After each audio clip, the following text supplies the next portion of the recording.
तुम्ही हो, तुम्ही हो बंधु, सखा तुम्ही हो साथी, तुम्ही सहारे, कोई न अपना सिवा तुम्हारे, कोई न अपना सिवा तुम्हारे। वो पारब्रह्म परमेश्वर जो हमारा माता और पिता है, वो जगत पिता ईश्वर जो हमारा साथी, जो हमारा सखा है, जो हमारा सहारा है, जिनके सिवा इस संसार में दूजा हमारा कोई नहीं है।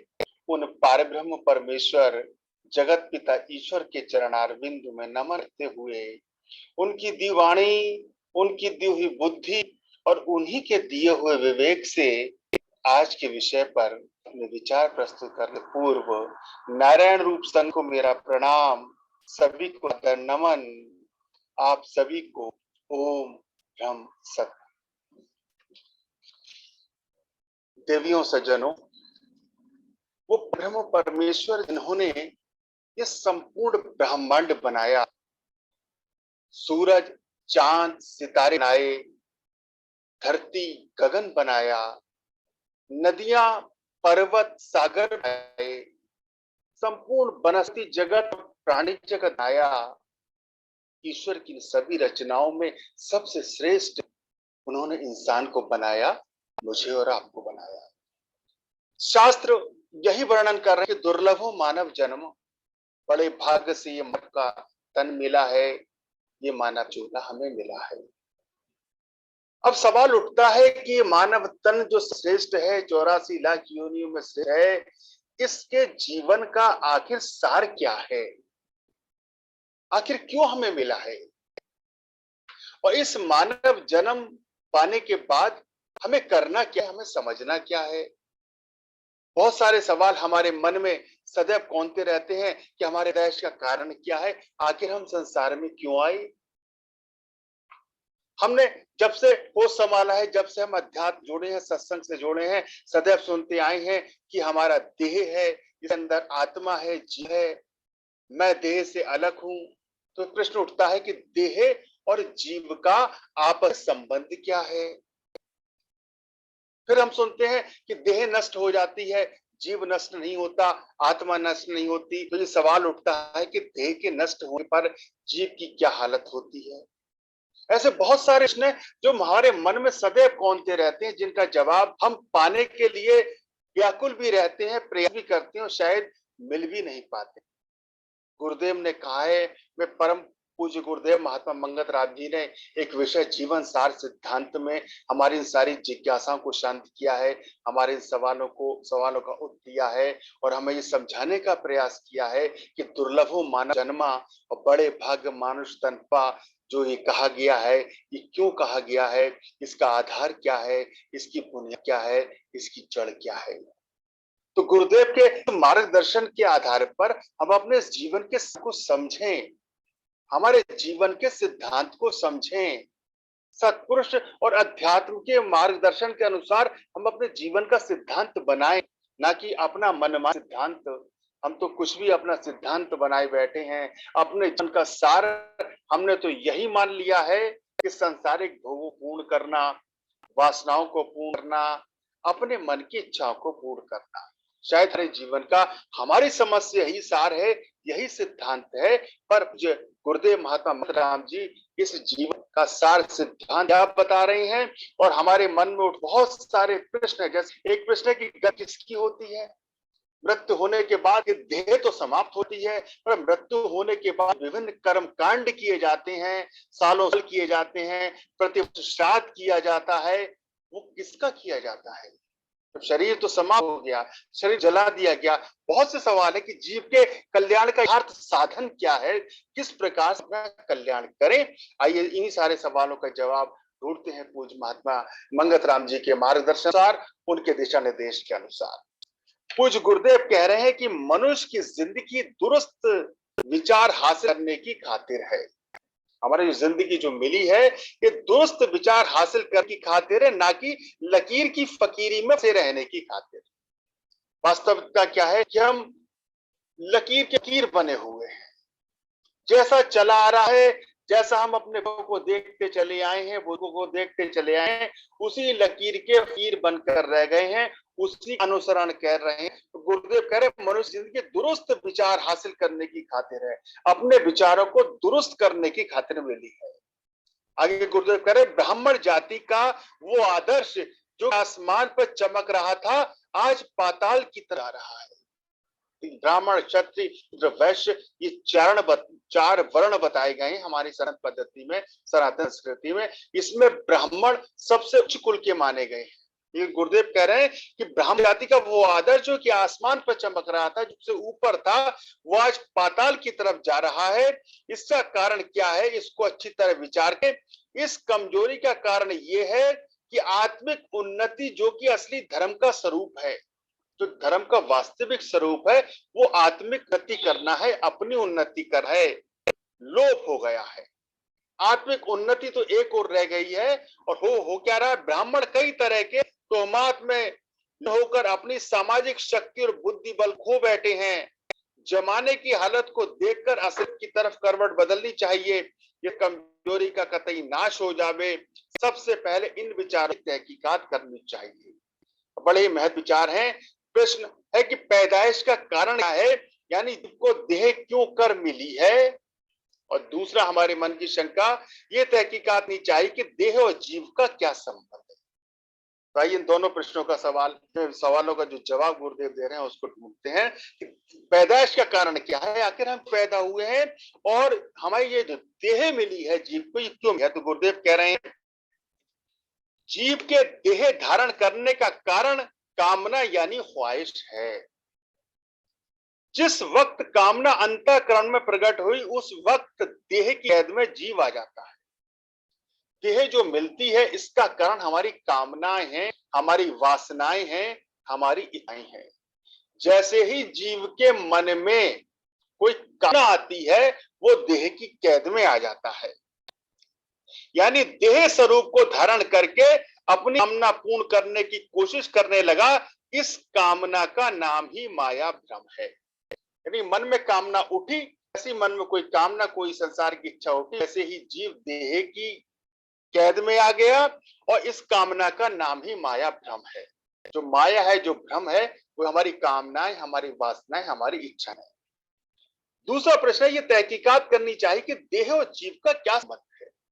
आखिर मैं ये जो देह है, इसमें जो जीव मैं हूं, इसका आपस में संबंध क्या है। सुखदेव कह रहे जीव और देह का संबंध मालिक और मकान के मुताबिक है, यानी शरीर रूपी मकान में जीव रूपी माल है।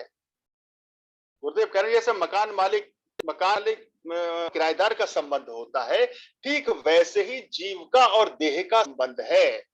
गुरुदेव कह रहे हैं कि शरीर रूपी मकान में, शरीर तो हमारा ये मान है, और जीव जो है वो मालिक है। यानी कि किराएदार तो मकान बदलता रहता है, पर मकान मालिक सदैव कुछ नहीं बदलता। मकान मालिक मालिक है। ठीक वैसे ही है, क्या देह जो है ये हम किराएदार हैं और जीव इसका मालिक है। हमारी देह तो बदल जाएगी, दूसरा हम शरीर कर लेंगे, लेकिन जीव जो आत्मा है वो नहीं बदलेगी, वो मन मालिक है। गीता के 8वें अध्याय अद्भुत अधिदेव अध्यात्म स्वरूप प्रति का मालिक अधियज्ञ स्वरूप जीव शक्ति का ध्यान है, इसका विचार कर। तो गुरुदेव है कि देह और जीव क्या संबंध है। देह और जीव का संबंध किराएदार और मकान मालिक की भांति है। देह किराएदार है और जीव का मालिक है। अब तीसरा सवाल है, तीसरा प्रश्न हमारे मन में हमेशा उठता है कि देह के नष्ट होने पर जीव की क्या हालत होती है। शरीर तो हमारा ये नष्ट हो जाता है, जला जाता है, बहा दिया जाता है, जमीन में गाड़ दिया जाता है धर्म के अनुसार, परंतु जीव की क्या हालत होती है। तो गुरुदेव कह रहे देह के नाश होने से जीव दूसरी देह धारण करता है। शरीर तो हमारा समाप्त होता है, पर जीव जो है उसको दूसरी देह मिल जाती है। उस क्षण में अपनी ख्वाहिश के मुताबिक, ये उपदेश अर्जुन को श्री कृष्ण जी ने समझाया है, जैसे मनुष्य पुराने कपड़ों को उतारकर नए धारण कर लेता है, उसी तरह एक देह से दूसरे देह में प्रवेश करता है। नग्न हालत यानी बगैर जूनी प्रवेश के एक लम्हा भी अलग नहीं रहता। तो देह के नाश होने के बाद जीव को दूसरी देह मिल जाती है। जैसा कि गीता में भगवान कृष्ण ने अर्जुन से कहा है कि जैसे व्यक्ति पुराने कपड़ों को छोड़कर नए कपड़े धारण लेता है, जो हमारे कपड़े पुराने होते हैं, घिस जाते हैं, उनको हम छोड़ देते हैं और छोड़ने के बाद हम नए कपड़े धारण कर लेते हैं। तो नए कपड़े धारण करने के बाद से यानी मैं जिसने धारण किए वो नहीं बदलता, वो तो वही रहता है। हम बचपन से लेकर के इतने बड़े हो कितने कपड़े छोड़े हैं, कितने वस्त्रों को त्यागा है, कितनी वस्तु त्याग पुरानी हो जाती है और त्यागते हैं। तो वस्तु त्याग हम तो नहीं हटते, ठीक वैसे ही है जैसे, तो वैसे ही जीव की हालत होती है कि जैसे हम पुराने वस्त्रों को पहनकर नए वस्त्रों को धारण करते हैं, वैसे ही इस देह छोड़कर जीव दूसरा देह धारण कर लेता है। अगला हमारा जो मन की शंका वो देह की मुखलिसी, अगर छुटकारा कैसे मिलता है, इस देह की कैद से हम किस तरह से इस जीव देह की कैद से छुटकारा मिलता है। तो गुरुदेव कह रहे हैं देह की कैद से जीव को मुक्ति निष्काम कर्म से मिलती है। जब हम कर्म करें निष्कामता के साथ करें, निर्माणता के साथ करें, उस कर्म करने में हमारे को की आसक्ति ना हो, उस कर्म से हम कोई किसी प्रकार की अपनी इच्छा न रखें कि ये कल जो कर्म कर रहा हूं इसका फल मुझे मिलेगा, ये निष्काम कर्म है। और निष्काम कर्म योग पर भगवान कृष्ण ने गीता में अर्जुन को संदेश दिया है, उपदेश है, बड़े ही विस्तार से बताया। तो देव कह रहे हैं कि अगर देह की कैद से छुटकारा चाहते हैं तो गुरुदेव कह रहे हैं कि जीव की देह की कैद से जीव को मुक्ति निष्काम कर्म से मिलती है। गीता सार का सार यही है कि तमाम ऋषियों और पैगंबरों का सिद्धांत यही है, यानी कामना युक्त कर्म देह के भोगों में आसक्त करते हैं, निष्काम कर्म देह कामना से आजाद करते हैं। यानी कामना युक्त जो कर्म है, जो हम कर्म कर रहे हैं उसमें हमारी कामना किसका फल हमें मिलेगा, ये हमें देह में आसक्त करते हैं और निष्काम कर्म देह की कामना से आजाद करते हैं। जैसे तमाम सत्पुरुषों का जीवन भी यही है। अब अगली जिज्ञासा है हमारे मन में जो उठती है, देह और संसार का क्या भेद है, हमारी जो देह और संसार में भेद क्या है। तो गुरुदेव बता रहे हैं देह और संसार का कोई भेद नहीं है, यानी देह धारण करने से संसार का निर्वाह चलता दिखाई देता है, देह नाश होने से जाहिरी संसार अलोप हो जाता है। देह और संसार का एक ही रूप है, देह करके संसार है।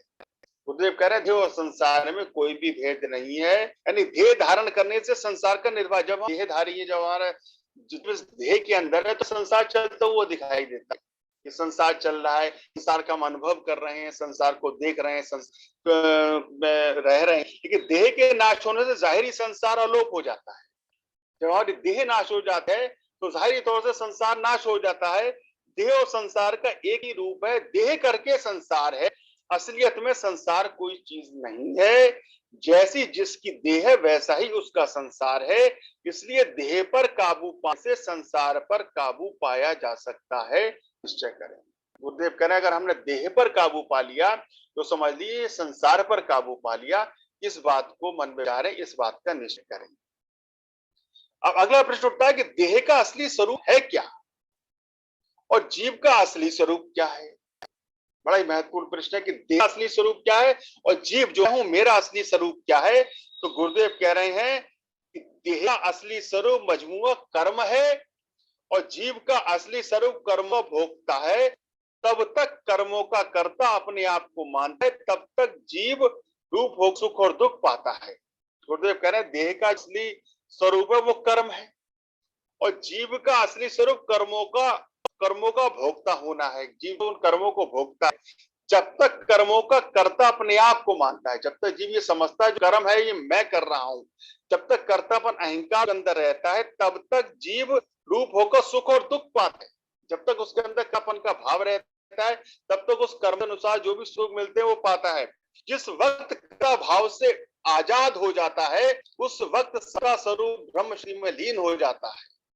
गुरुदेव कह रहे हैं जब कर्ता भाव से हो जाता है, जब ये सोचता है कि मैं न कुछ करण करावन हार हूं, जो कुछ कर रहा वो परमेश्वर कर रहा है, उन्हीं की इच्छा से हुआ है, उस वक्त समता स्वरूप शक्ति में लीन हो जाता है। जैसे बर्फ और पानी का भेद, जैसे बर्फ है, वास्तव में देखा जाए तो बर्फ पानी का ही स्वरूप है, पानी ही बर्फ है। ठीक उसी प्रकार इस देह और जीव का संबंध गुरुदेव ने बताया है। अब अगला प्रश्न है कि जितने भी महापुरुष दुनिया में हैं उनके उपदेश को सुन धारण करने से कल्याण होता है या महज उनके दर्शन भेंट से? जितने महापुरुष हुए सत्पुरुष हुए हैं उनके जो सत वचन है सत विचार है उपदेश है उनको सुनकर धारण करने से कल्याण होता है, उनके दर्शन से कल्याण हो जाता है। गुरुदेव कह रहे हैं जितने भी सत्पुरुष संसार में आए हैं उनका सतुपदेश करने से कल्याण होता है, महज दर्शन से कोई नहीं होता। वो हमसे कर लिया कल्याण हो। गुरुदेव कह रहे हैं उनके सत वचनों को सुन उसको जीव धारण कर तभी कल्याण होता है। और भी लाभ मौजूद है। अगर है दर्शन से कल्याण होता तो अर्जुन में कायरता न हुई, को उपदेश देना पड़ता। इसलिए सत उपदेश को धारण करने की कोशिश करें, यही उस पूजा है और उसी में कल्याण है। देव कह रहे हैं कि सत्पुरुषों के वचनों को धारण करने से कल्याण हो, दर्शन करने से कल्याण नहीं होगा। अरे अयोध्या में भगवान राम के दर्शन पूरी अयोध्या ने करे, केकई और मंथरा ने भी करे। क्या केकई और मंथरा का कल्याण हो गया? केकई और मंथरा के मन में ही तो भाव आया कि राम को वनवास दे दिया जाए। तो इसका अर्थ यह है कि दर्शन से कल्याण नहीं हो रहा है। भारत के युद्ध में भगवान कृष्ण के दर्शन अब भी कर रहे हैं और अब भी कर रहे हैं। वो साक्षात ब्रह्म है, ईश्वर है, लेकिन इनके दर्शन से कल्याण नहीं हो रहा है।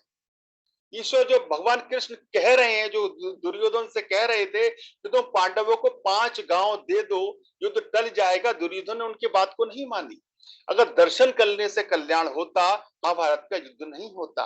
अगर दर्शन करने से कल्याण होता तो केकई और मंथरा भगवान राम के वनवास का कारण नहीं बनते। तो गुरुदेव कह रहे कल्याण चाहे ईश्वर साक्षात हमारे सामने आ जाए फिर भी हमारा नहीं होगा, कल्याण हमारा अपने कर्मों से होगा। और सत्पुरुष हमें बातें बता रहे हैं उन दिनों को जीवन में धारण करने से और उन पर जैसे होगा, मात्र दर्शन से कल्याण नहीं होगा। अगला प्रश्न है कि गति किसको कहते? गति देह की होती है या जीव की होती है?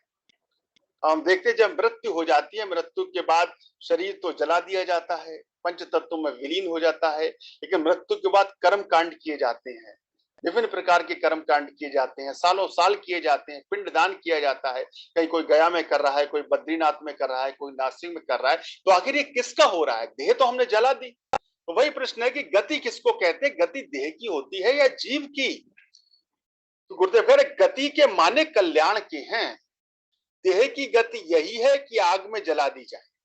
देह की जो गति है उसकी गति यही है कि वो या तो आग में जला दी जाए, मिट्टी में दबा दी जाए या पानी में बहा दी जाए। अपने धर्म के अनुसार, अपनी परंपरा के अनुसार कोई देह को जला देता है, कोई मिट्टी में दबा देता है, कोई उसे पानी में बहा देता है। तो गुरुदेव कह रहे हैं देह की गति तो ये है। हिंदू में जलाना श्रेष्ठ माना है। जीव की गति अपने कर्म के अनुसार है, दूसरा कोई शक्ति नहीं रखता। जीव की जो गति है उसके कर्मों के अनुसार होगी, उसको कोई दूसरा बदल नहीं सकता।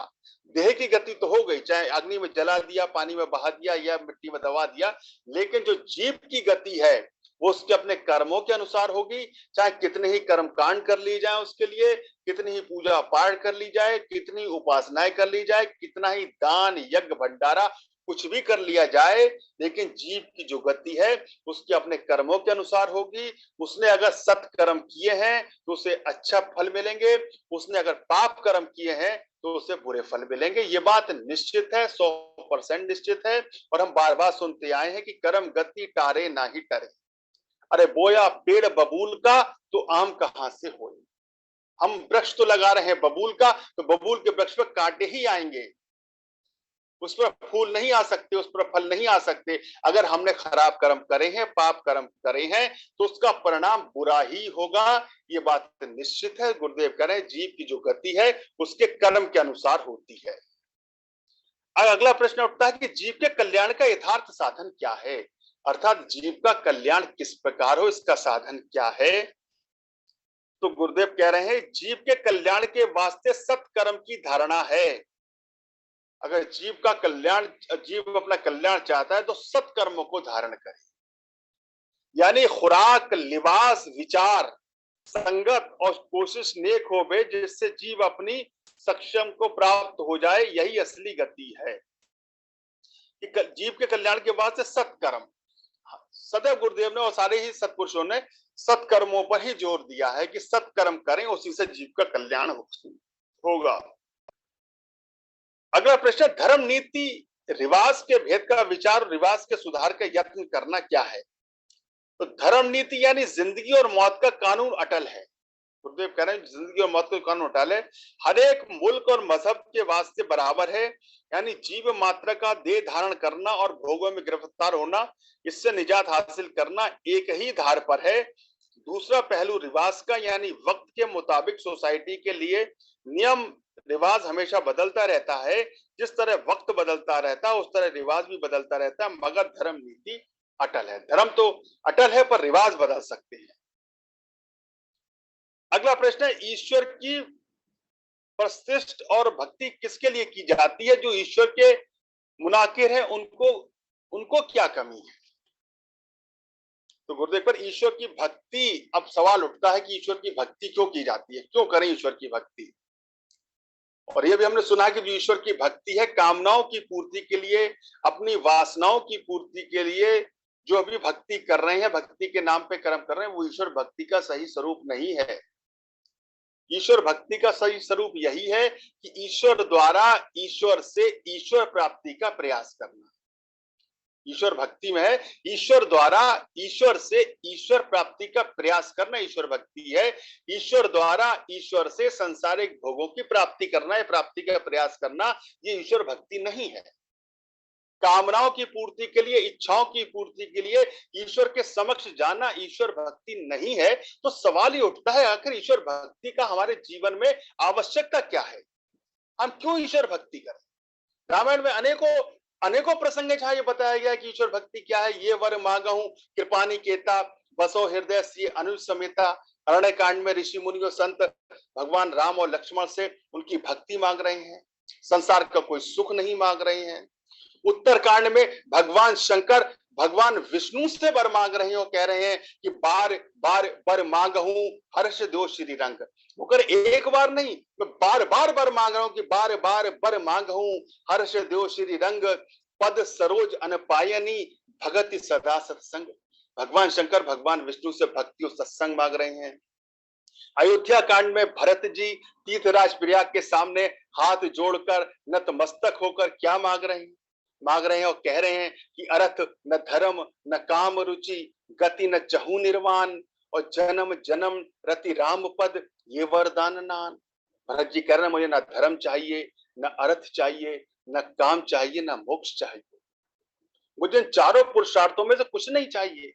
और देखें, इंसान जो मनुष्य उसका सारा जीवन इन चार पुरुषार्थों को पाने का ही प्रयास है।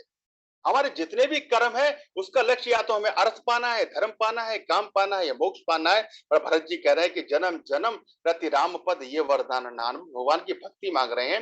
तो जब भक्ति कामनाओं की पूर्ति के लिए नहीं है तो भक्ति का हमारे जीवन में आवश्यकता क्या है? आगे ईश्वर की भक्ति क्यों करनी चाहिए? तो गुरुदेव कह रहे हैं ईश्वर की भक्ति जन्म मरण संसारी दुखों से छूटने के लिए है। ईश्वर की भक्ति जो जन्म मरण का जो बंधन है, 84 का जो फेर है, आवागमन का चक्र है, उससे छूटने के लिए है, जिससे जीव के तबाही अजाब से छूटकर असली खुशी को हासिल कर ले और हमेशा कायम है, निज आनंद है। जो आदमी संसार की कामना की खातिर भक्ति कर रहा है वो भक्ति असली खुशी नहीं दे सकती। ये अच्छी तरह विचार करें। जो ईश्वर को नहीं मानते वो भी दुनियावी खुशी व गमी में घिरे रहते हैं। ईश्वर का मानना महज निजात मुक्ति की खातिर है। तो गुरुदेव के वचन के आधार पर जीवन का सार सिद्धांत उन्होंने बताया, इसको समझते हुए, इस पर विचार करते हुए, इसको अपने जीवन में धारण करते हुए हम इस मार्गों पर चलें तो निश्चित ही हम इस मानव जन्म की जो श्रेष्ठता है, जो उच्चता है, इसके महत्व को समझ सकते हैं और अपने जीवन को कल्याण के मार्ग पर, कल्याण के रास्ते पर ले जा सकते हैं। एक अंतिम और प्रश्न है कि सत्पुरुषों का उपदेश क्या है और सत्पुरुष बनाने वाले कौन है, कौन से असूल है और सत्पुरुषों की पूजा का क्या सिद्धांत है? तो गुरुदेव कह रहे हैं सत्पुरुषों का सतुपदेश अपनी आत्मिक उन्नति के लिए है, यानी पाप कर्मों से छूटकर सत्कर्म की साधना करनी, उसका उपदेश मानना ही असली पूजा है। नेक कर्म करके वे खुद सत्पुरुष बने हैं। वो सत्पुरुष ऐसे नहीं बन गए, उन्होंने भी नेक कर्म करे, नेक कर्म करके सत्पुरुष बने हैं। निष्कामता, निर्मानता, उदासीनता, निश्चलता और उपकार, ये गुण साधन करने और धारण करने से सत्पुरुषों का जीवन है। ये उनकी हिदायत है और इस पर अमल करना उनकी सच्ची पूजा है। यानी सत्पुरुषों के बताए हुए मार्ग पर चलना ही हमारी सच्ची पूजा है और यही हमारे कल्याण का मार्ग भी है, कल्याण का साधन भी है।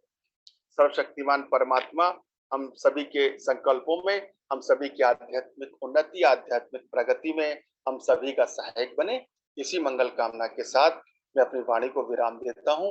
ओम ब्रह्म सत्यम सर्वदा।